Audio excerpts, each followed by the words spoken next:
Frank, hello there. Ian here. Hi. You good? Good, thank you. Good. Let's make a start then. I'm going to ask about your team news, effectively, I suppose. We've got the new signings. Is everyone fit? And of the players that you've been working with for a while, do you have any doubts, any concerns?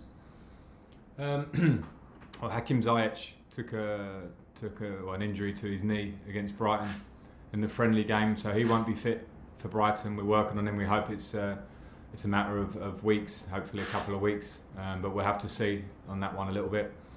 Ben Chilwell as well is working towards fitness. He won't be fit for Brighton, and has developed and improved this week and going in the right direction, which is good news for us. Thiago Silva is now in London, but not training with us until the weekend. So I doubt very much he'll be in contention for the Brighton game.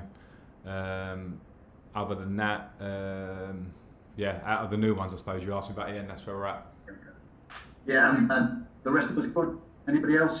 No, we're pretty good. Billy Gilmore is obviously a longer term injury. He'll be out for a couple of months more with the operation that he had. Other than that, we're in decent shape. Okay. Listen, fourth place last season in very difficult circumstances. What have you made of the club's investment this summer?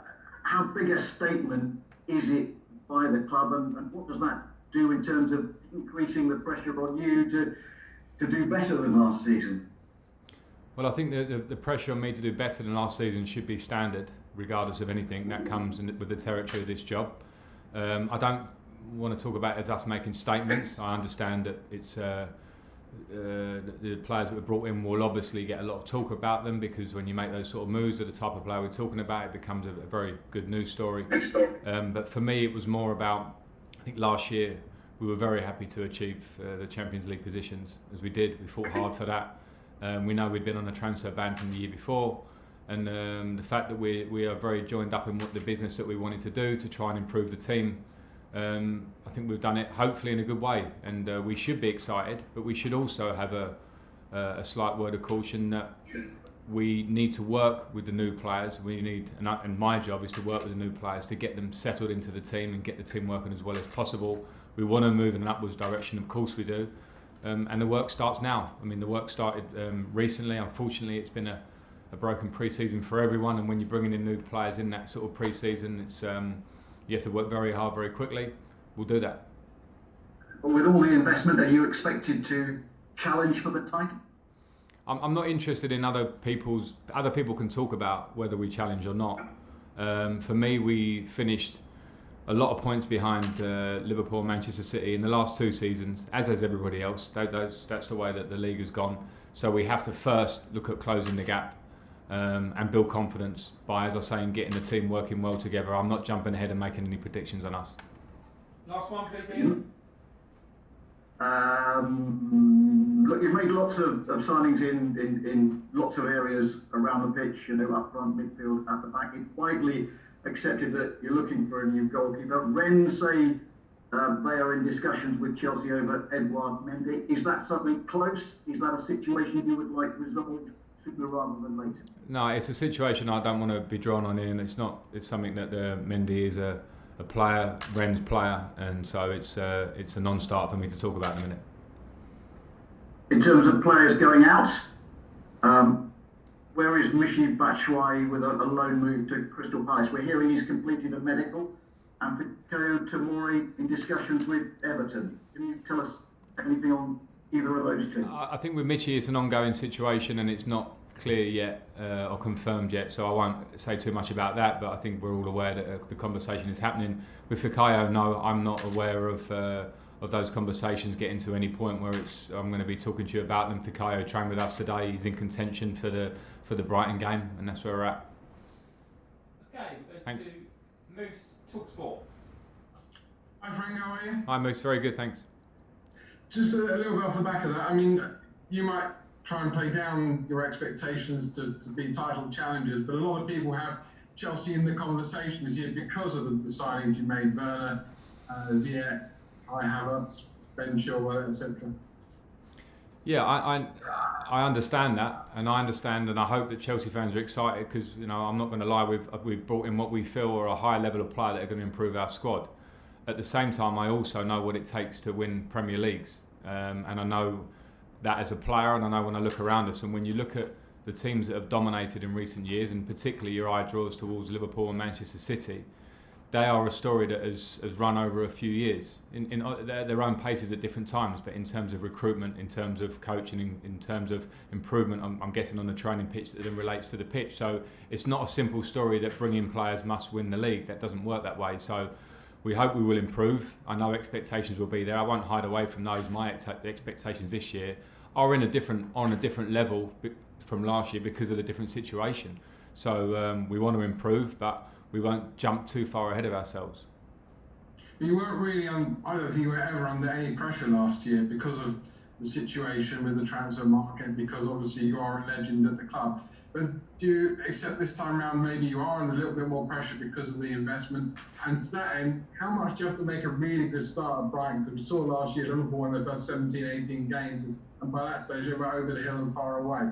I'm surprised if you feel that I was under no pressure last year. I think if you follow us around as close as you do, and you follow the Chelsea job and the Chelsea manager, I don't think you can ever go through a season of no pressure, because no matter what the strange circumstances, I think expectations to deliver are always there, and the club is so big that there'll always be pressures. I thrive off those pressures and I enjoy them, and I understand the different nature of the pressure coming this year.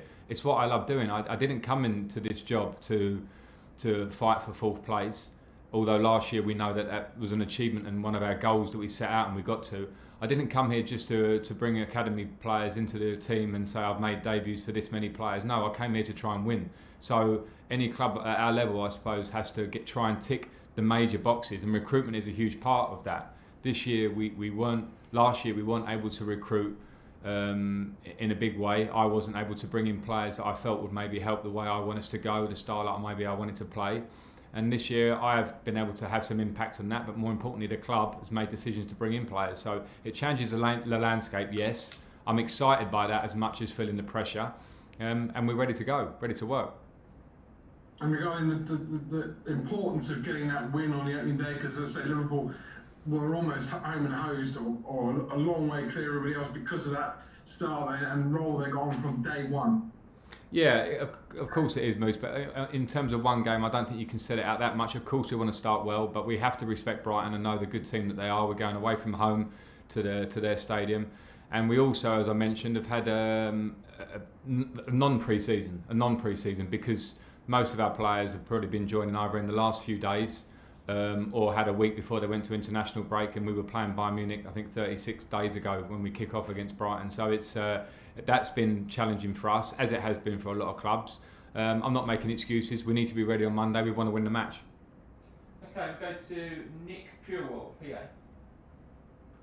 Hi Frank, thanks for your time. With Fikayo, obviously he impressed at the start of the season, had a period of time out of the team.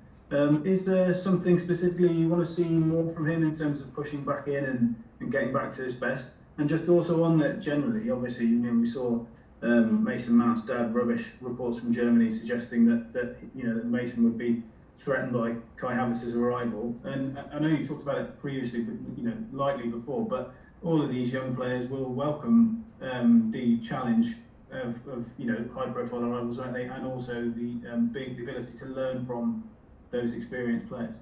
Yeah, firstly on Fikayo, there's nothing specific that I want him to improve. All I want him to do is work hard, show the work ethic he showed me at Derby and for major parts of last season. And he knows, and I hope every player knows at that point, I'm fair in terms of how I try and pick the team. With 4 centre-backs last year, 2 will be unhappy pretty much every week. It's up to them to try and make that starting place their own. And those are just the rules at a club like Chelsea. In terms of them, I saw the story about Mason Mount. I know it was absolutely fabricated from somebody, particularly if it come from the German end. I'm not sure if he has any relatives out there or friends he would talk to, but it's a strange angle for that to come from Mason. And what I do know is, with the young players that got into the team and the way football is at a club like Chelsea, is that if you're a young player that's got a foot in and then a club brings in players around you that raise levels, or you hope they raise levels, the players should, and hopefully will, raise their levels, and everybody improves. And as I say, I will be fair when I pick the team, and I don't pick the team on whether you came through the academy or not. I pick the team on how I think it should be picked every week, on how they train and how we've been performing. So Everybody should be positive going into the season, train and play as well as they can, and worry about the unity of the squad and the results we get as a team. Okay, last two in this section, Stephen Douglas and Nizar Wage. Hi Frank. Having seen Kai Havertz in training in the last few days, I just wondered what you think his ideal position would be, because he played in midfield and also at the end of last season played as a central striker, so I just wondered where you think his sort of best position would be for this season. Well, Kai, with his qualities, is flexible to play in different positions, so certainly I haven't changed my view after 2 or 3 days of training and seeing him.